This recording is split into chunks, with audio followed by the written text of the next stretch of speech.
In this video, we're going to be taking a look at Aayla Secura for the Clone Wars animated line. To be honest, I am not sure exactly which version this Aayla Secura is. She did get a few re-releases during the course of the Clone Wars line. The first was during the red and white packaging in 2009 and 2010. And from my understanding, the production numbers of the particular wave she was in was very low. And of course, demand was not met. I do not recall seeing Aayla Secura in stores at all back in 2009 and then 2010. So thankfully, a few years later in the Discover the Force line in 2012, Hasbro repacked her again. And from my understanding, there's really no differences between the two action figures at all.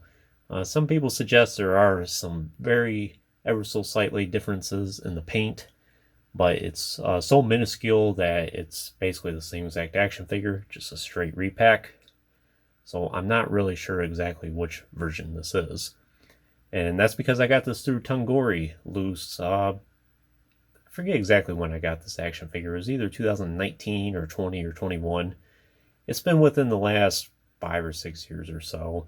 And it was one of those instances where I was already getting a couple other action figures, and I thought, well, I'll go ahead and put Aayla Secura in the lot. I'm always looking to expand my Clone Wars anime collection as much as I can, and especially if I can find an interesting character for a good price, like Aayla was here. I forget exactly what I paid for the action figure. It was probably in the $10 range or less even. Usually most of the, or several of the action figures that Tungori has are usually a good deal. So I'm glad she's part of my collection, and of course I think Aayla Secura is one of the most interesting characters from the prequel era, and it's unfortunate that she didn't get more screen time in the Clone Wars animated series. She was in the episode arc where I think the planet was Florum or Flora, something along those lines. I forget exactly what the name of the planet was. But it was with her, Commander Bly, Anakin, Rex. I forget, maybe Ahsoka was there as well. And they were basically helping the tribe against the Separatists. And then also during this episode arc, the Separatists try out a new weapon that basically devastates an entire area. And it leaves the droids totally unaffected. But I distinctively recall watching that back in 2008 and thought it was a pretty good episode. I have seen it a few times since then, and I still think it's pretty good. But it would have been nice to see Aayla here and then Commander Bly in some more episodes beyond that. They did get a cameo, I think, in, what was it, season 7, in their in Bly's phase 2 look, just before the Order 66. But no dedicated episode arcs. But that is what it is. But without saying anything further, let's just go and take a closer look at Aayla.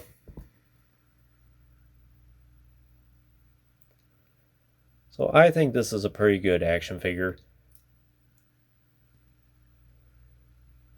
She's very nimble, as you can see how I have her stance here. It's pretty neat. And you would think her limbs would be a little more delicate, similar to like Luminara, who I reviewed previously. But they're not too bad. She's a pretty hardy action figure. Head sculpt looks pretty good. It's about as close as it possibly can be to what we see on screen there. Aayla is a Twi'lek, and that's reflected here perfectly. You have her head tails with the wrappings around her. Look pretty good. She does have a little bit of her design on the head tails there.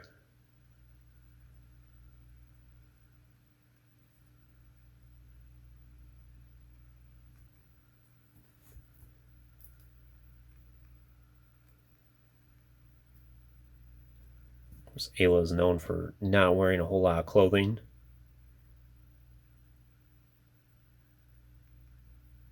And Hasbro did a nice job with the sculpting work here. Supposedly in the EU there is an explanation why Aayla doesn't wear a whole lot of clothing, and if I recall reading correctly. It's something along the lines of she basically does it to represent her species, since oftentimes they're sold into slavery and things like that. This is her way of getting that message out there, I suppose. I have to go back and read that story again. And I think Aayla also had a relationship with Kit Fisto.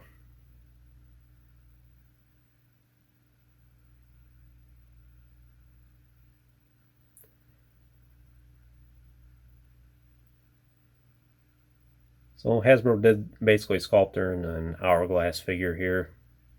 Small waist and then bigger hips. It looks alright. She has the one sleeve here and then sleeveless on this side.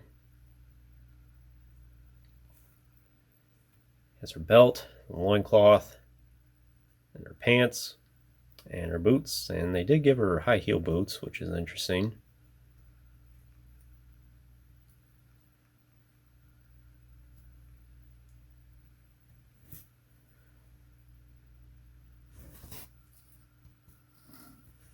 And thankfully she does fit on a stand pretty good, so you can get her in some neat poses.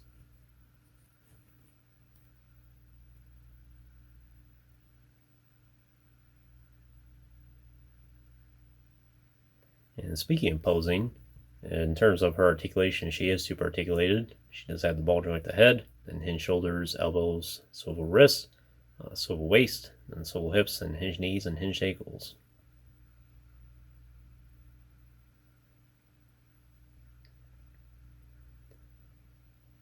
Kind of has a smug expression there. It's kind of like she's looking at someone with contempt.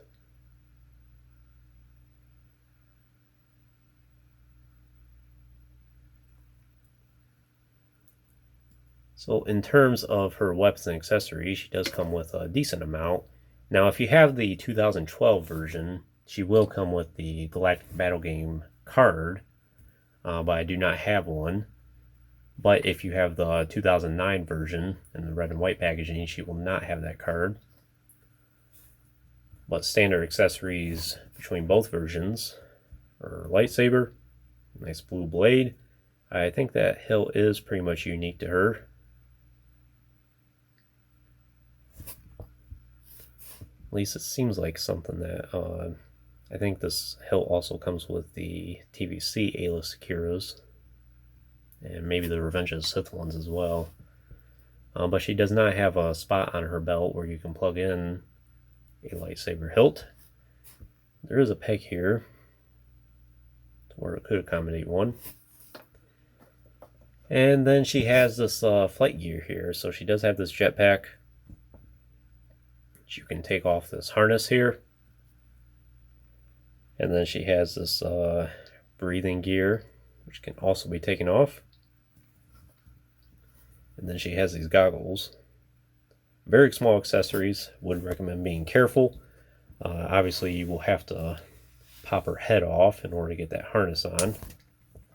Thankfully, it's easy enough to take her head off.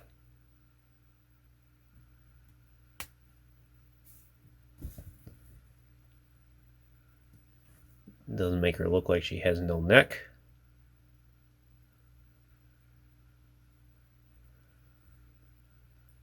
It does fit pretty good on her.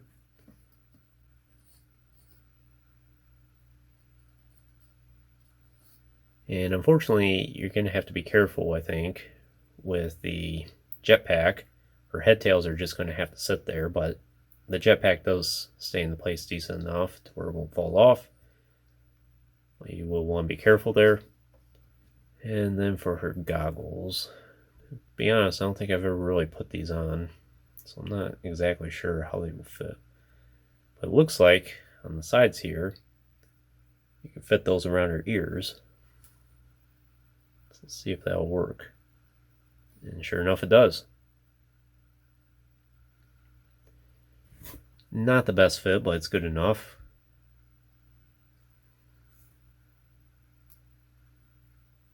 Yeah.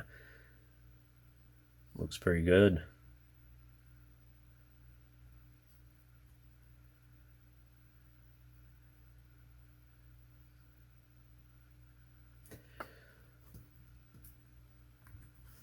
Well, I'm glad Hasbro included all this. Gives something extra for a character and its accessories that you wouldn't normally think of her having. I forget if in the episode arc she's in, if they make a jump uh, or they skydive from the Republic cruiser that they try to escape on. I think it ended up being destroyed as they were leaving the Venator.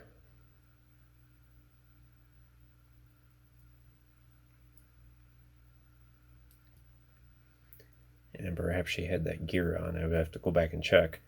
It's been a long time since I've watched the episode arc.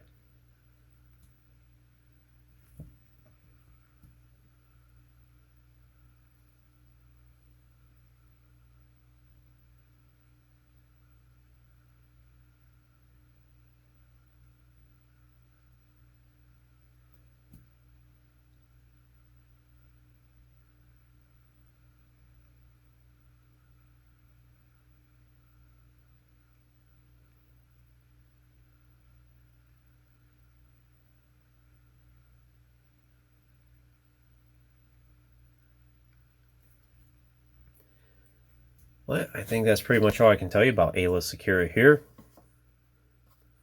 We'll do a couple comparisons. Bring out a Jedi we took a look at last time.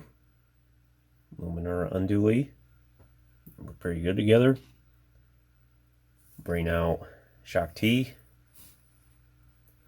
These are probably three of the more popular women Jedi from the prequel era. And a character that's kind of associated with her episode arcs. Anakin Skywalker. They look pretty good together.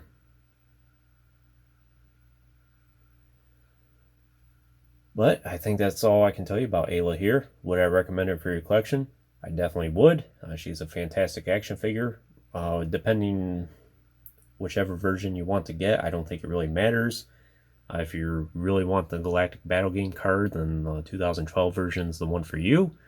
But if you're not that particular, perhaps the 2009 one. I'm not exactly sure if one's more expensive than the other. If I had to take a guess on it, the 2012 version is a little bit cheaper since it was a re-release, and I think it had a little bit more of a supply.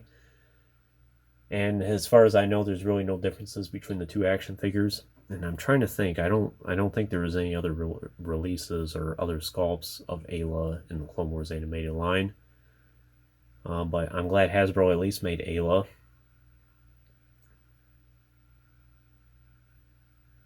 Yeah, I think that's pretty much all I can say. Great character, great action figure. But anyways, that concludes this review. I hope you enjoyed it. Stay tuned for plenty more reviews in the future. There'll always be more to come. If you haven't already, please like the video and subscribe to the channel. I always appreciate all your support. And check out some links in the description if you haven't done so already. Of course, as always, thanks for watching. But one more thing, as we close out this video, almost forgot.